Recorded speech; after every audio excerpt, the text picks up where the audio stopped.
Hey everybody, this is Darren Van Dam and you are watching Flick Connection, the show that connects you with some of the best flicks you've never seen, and today we're going to be talking about all the best movies and shows Netflix is adding in April 2022.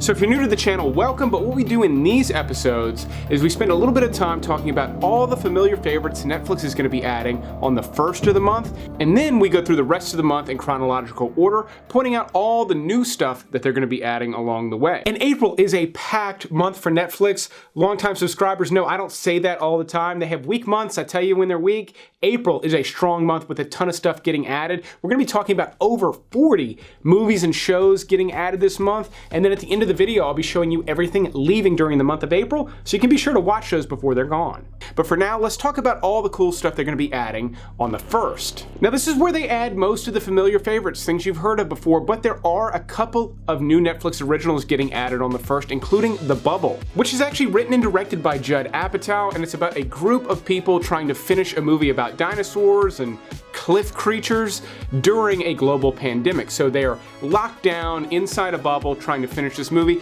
It does look really funny. It's a nice gimmick, and you've got Karen Gillan, Pedro Pascal, David Duchovny, Fred Armisen. I mean, it's got a funny cast, and so at the very least, even if it's not a very good movie, it should be a fun watch. Another new Netflix original is Apollo 10½. This is actually from director Richard Linklater, who's most famous for movies like Dazed and Confused, Boyhood, and A Scanner Darkly, which is done in this filmed animation hybrid style, which was very cutting edge back when that movie came out.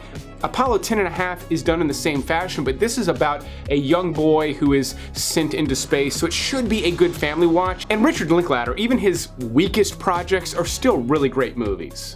They're also going to be adding Trivia Quest, which looks like a fun, interactive thing. So far, a lot of the interactive stuff on Netflix has been for very young kids. This looks like it's aimed at a slightly older demographic, and the questions honestly could be difficult enough to make it entertaining for adults as well. But the way it's been put together looks like it's definitely targeted at like teens, and could be a fun thing to do with the family other than just watching another show. Okay, now on to some familiar favorites. For action fans, they're going to be adding the Blade trilogy, the entire trilogy. I love this series, absolutely love the first one, but I happen to think that the sequel, Blade 2, which is directed by Guillermo del Toro, who just got nominated for Academy Awards, he's a fantastic director and he really brought this franchise to life with the sequel. I think the first two are solid flicks. I recently tried rewatching the third one because it does have some redeeming qualities. You've got Ryan Reynolds and Jessica Biel. Parker Posey actually plays a really good villain in the third, but the production quality and everything's really sloppy and it just does not mesh with the first two, in my opinion. They're also going to be adding the Guy Ritchie Sherlock Holmes movies. I say Guy Ritchie, it's the ones with Robert Downey Jr. I do think that these are exceptional, especially for PG-13 sort of action movies. They may not be the best depiction of Sherlock Holmes, but they're a lot of fun to watch and they're really well done. And they are almost 10 years old, but they hold up to multiple viewings really well. In a similar category of the PG-13 action movie, Eagle Eye, I consider to be a really underrated one. Hello? The FBI will arrive at your apartment in 30 seconds. You must flee the premises. Who is this? No, none of this is mine! FBI! Get down on the floor! Listen, it's not mine! This was back when Shia LaBeouf was sort of in his Transformers phase, and while this movie has a lot in common with Transformers, I think it's a little more interesting. The story's a little more nuanced, and there's a lot going on here. It's got sort of an espionage thing happening behind the scenes with all this tech stuff, so it's really fun, and then you also get Michelle Monaghan playing a pretty good role as well. So this is just a solid PG-13 thriller that is packed with action if you've never seen it. I also recommend Four Brothers, which does have a lot of action, but it just barely skirts into the action category. But this is from director John Singleton. I don't think it's his best movie. He's most famous for movies like Boys in the Hood and Baby Boy. And while Four Brothers is kind of in a similar genre, it's a little bit more mainstream as well, which I think softened it a bit, but still, a great movie from him, just not one of his best. They're also going to be adding Inception, but that goes and comes off of Netflix, and I can't imagine there's too many people watching that are just itching to watch Inception on April 1st, but they're also going to be adding Saving Private Ryan, which I did put into the action category because it's absolutely packed with action. I consider this to be one of, if not the best movie depicting World War II, especially one that depicts a lot of combat. If it's been a really long time since you watched Saving Private Ryan, I can tell you, even though it's incredibly long, it's highly rewatchable. Put it on when you're in the right mood, because obviously it's an intense movie, but it satisfies in more ways than anything else I've talked about so far will. And then in the drama category, they're going to be adding another war movie with Full Metal Jacket. One of Stanley Kubrick's best and I think most accessible movies. I think this is one that a lot of people can watch and easily wrap their head around, because it doesn't go into wild directions like something like 2001: A Space Odyssey. And movie buffs, this is not just a movie you need to see, this is one that you need to be intimately familiar with. One of my top picks for an underrated movie coming on the 1st is Molly's Game. This stars Jessica Chastain, and I think it's one of her best roles. Maybe not her best movie, but there's a lot of great stuff here. This is actually based on a true story about a woman who is running high-stakes poker games. Idris Elba plays her lawyer. He's got a really great role. It is sort of a slow-paced drama. There's not a lot of wild stuff going on here, but very well acted, and it's a very interesting story how this woman developed these high-stakes poker games that had a lot of famous and powerful people playing at them. So if nothing else, it's worth watching just to soak up that story. Any Given Sunday is not my favorite Oliver Stone movie, but it also is at the same time. He went bonkers with this one, and I love it. Similar to Natural Born Killers, it's just got this crazy editing style, and obviously Jamie Foxx gives really one of the performances of his career. This turned him from a TV star into a major movie star, and when you go back and rewatch it, you can see why. Obviously Al Pacino's great in it too, but you get so many other good characters with this movie. I do think it's one of the best movies about American football ever made, and it's not even based on a true story or based on real teams. The Academy Awards just ended, and while I'm not a big fan of the Academy Awards, every now and then they do pick a real winner, and the year that they picked Argo for Best Picture, I think was the right choice, because this movie does hold up. Now, it is fairly slowly paced as well, but it's just an excellent true story about this hostage negotiation that went in crazy directions that involved a fake movie and everything like that. So if you've never bothered to watch Argo, I'm telling you, it's top shelf stuff. Another Oscar baity type movie is The Blind Side. While I do think that's a great movie, and I think it might be Sandra Bullock's sort of career defining role, I don't consider that movie to be highly rewatchable. One that I do consider highly rewatchable though is Blow, starring Johnny Depp and Penelope Cruz. One of the best Coke movies ever made, at least it's up there, because it's so epic, it goes on such a long journey, and there's so many great elements in this movie.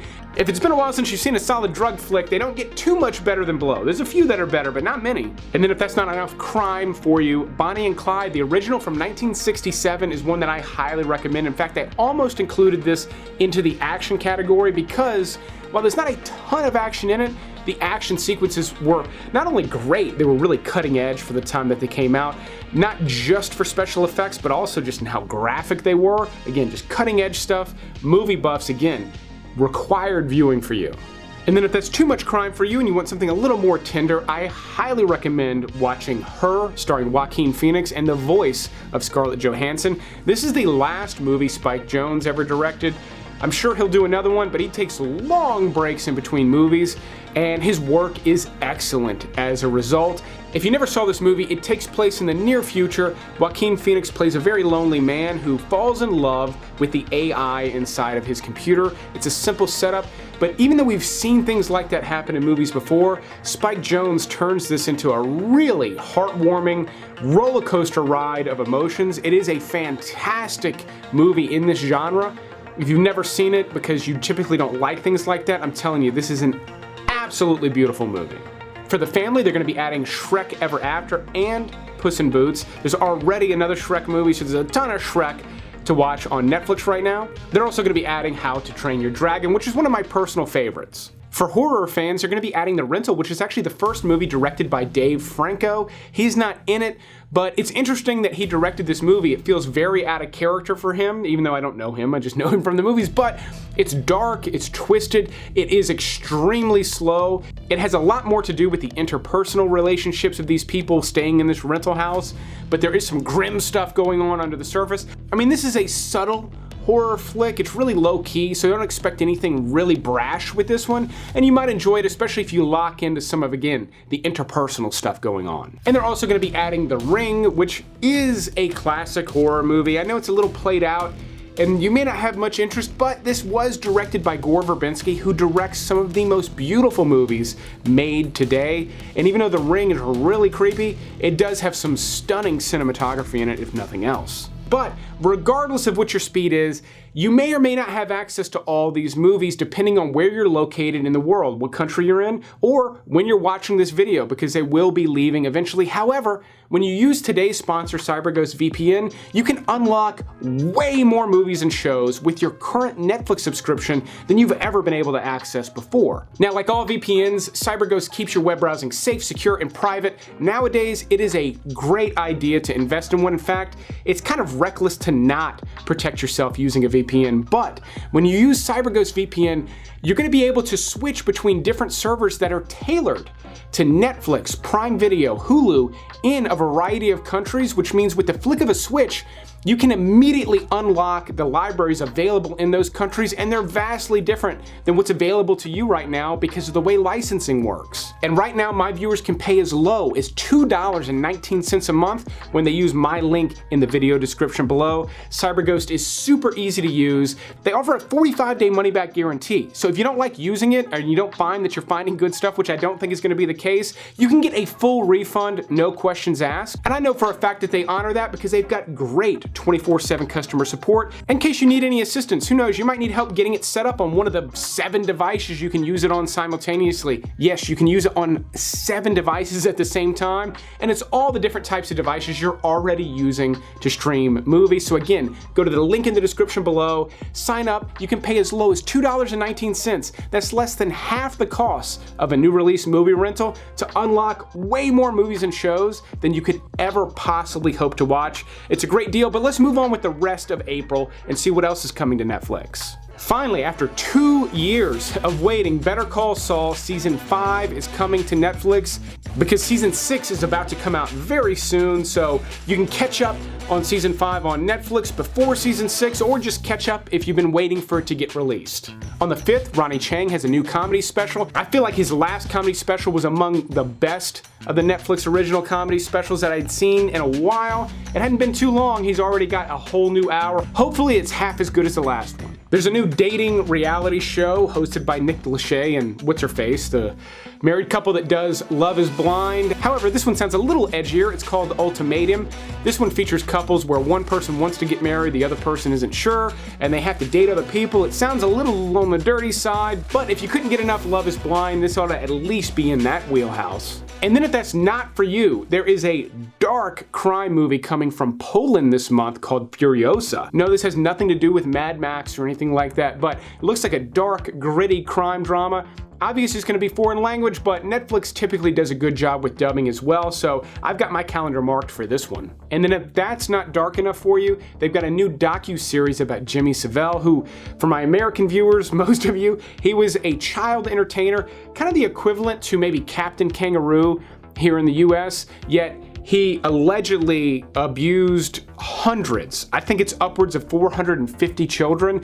Not only is that really dark, but the story of how it all happened, I've heard bits and pieces over the last few years. It sounds like some grim stuff, so tread lightly with this one, but it should be an interesting watch. On the 7th, they add another documentary called Return to Space. This focuses largely, if not exclusively, on SpaceX. And because I don't own a Tesla, I don't keep up with everything Elon Musk is doing. So it'd be cool to catch up on what SpaceX has been doing in one sitting right there on Netflix. On April 8th, they're bringing back another season of Green Eggs and Ham, which I think is a really fun show to watch with the kids. The illustration style looks like Dr. Seuss, but the show itself feels a little bit off-brand, a little bit too much for my taste, but my kids really enjoy it, and it is really fun and clever. You also get voice acting from people like Adam Devine and Michael Douglas. The 8th also brings Metal Lords, a coming-of-age Netflix original about some metalhead kids. This is rated R, so it's not really going to be for the teen audience it appears to be for, but this is actually from the director of Raising Victor Vargas and Nick and Nora's Infinite Playlist, so he's got some experience directing some good coming-of-age stories. Hopefully this one's another good one. On the 10th, they add Nightcrawler, which has come and gone off of Netflix over the years. It's one of the better sort of dramas that they seem to add and take away. If you never saw this one, I highly recommend it. This one is different, but it's kind of like Jake Gyllenhaal's Drive. It's got a lot in common, however, his character is just on another level. It's got kind of a mix between Taxi Driver and Drive with Ryan Gosling. So if you like that description and somehow never saw Nightcrawler, I highly recommend it. They're also going to be adding The Call, a thriller starring Halle Berry as a 911 operator who sort of takes matters into her own hands. It's about as mainstream and crowd-pleasing as it sounds, so not as high a recommendation as Nightcrawler or some of my other top picks, but still a good thriller with Halle Berry. What's not to like? Choose or Die is a new Netflix original horror flick coming on the 15th. It looks a little bit basic, but it's got a clever little gimmick there involving a computer, so it does have potential to be pretty decent for a Netflix original, but Netflix original horror movies are hit and miss, so I give this one a 50-50 shot at being pretty good. April 20th brings season 2 of Russian Doll, which is a series I highly recommend. This is the basic Groundhog Day setup. In season 1, Natasha Lyonne just keeps waking up at the same party over and over again every time she dies. Even though the gimmick is something you've seen and heard before, they do enough different with it. There's a little bit of an edge to Russian Doll that I thought worked really well. Plus, Natasha Lyonne really carries the show. She's funny, but the show's dark. And I haven't thought about it in a while because I thought the show was kind of dead and wasn't coming back, but we got a whole nother season coming this month. On the 25th, they add Big Eyes, which is one of the best movies Tim Burton has directed in the last 10 years or so. This is actually a true story about an artist who is essentially stealing his wife's work. It stars Christoph Waltz and Amy Adams. I believe it was nominated for a ton of awards, didn't really win any, which I kind of get, but still a good drama from Tim Burton in a genre that you don't see him explore very often. He did a great job here. In fact, I wish he would do more of this and stop remaking everything under the sun. On the 27th, Howie Mandel comes to Netflix with a new game show. He is essentially game show royalty at this point, and the new show is actually called Bullshit, and instead of answering questions correctly, the goal here is to bullshit each other and try to get away with it. So it's piqued my interest for at least one episode. We'll see if the show can get its hooks into me or not. They're also adding The Mystery of Marilyn Monroe, The Unheard Tapes, a docu-series that talks more about the death of Marilyn Monroe and apparently has some newfound audio tapes, things like that, or at least newly released audio tapes. Generationally, this one has sort of passed me. I've got no sort of connection to Marilyn Monroe. And with the amount of stuff that they're adding, I can almost guarantee I won't be watching it, but it does look like it's really well done, so if you've got any interest in it, it should be a solid series from Netflix. Silverton Siege is an action movie that takes place in South Africa and actually revolves around this bank hostage situation that actually involved negotiations for the release of Nelson Mandela. It looks quite good, looks like a solid production, so I'm going to be checking it out later this month. And then finally on the 29th, before I tell you about all the stuff leaving Netflix this month, they're going to be doing Grace and Frankie, the final season. If you've been following that show, now's your chance to see the very end of it. And then the big one for the month, they're also going to be adding the final episodes of Ozark. That's right, season 4, part 2. If you've been keeping up with the show, you've been dying to watch it, it has not been too long since they released part 1. Part 2 is on deck here right at the end of April. I think it's one of the best crime shows Netflix has put out. I put the show on the same level as Breaking Bad, so if you have not seen it yet, I highly recommend checking out the first episode. It's almost guaranteed to hook you in, but fans of the show, it's almost at its conclusion. Now, speaking of conclusions, here's everything leaving Netflix this month. If you're new to the channel, be sure to pause the screen if you need more time, but the date shown is the date that it's gone, which means you cannot wake up that morning and watch it, so make sure to mark your calendars accordingly. If somehow this is not enough recommendations for you, you can always check out some of my recently uploaded videos to learn about some lesser known movies on some other streaming streaming services, or go to darrenvandam.com, where there are movie recommendations right there on the homepage, as well as access to all my back catalog episodes. But I will keep making these videos as long as you keep watching them. Thanks for checking out this Netflix episode, and you will see me on the next one.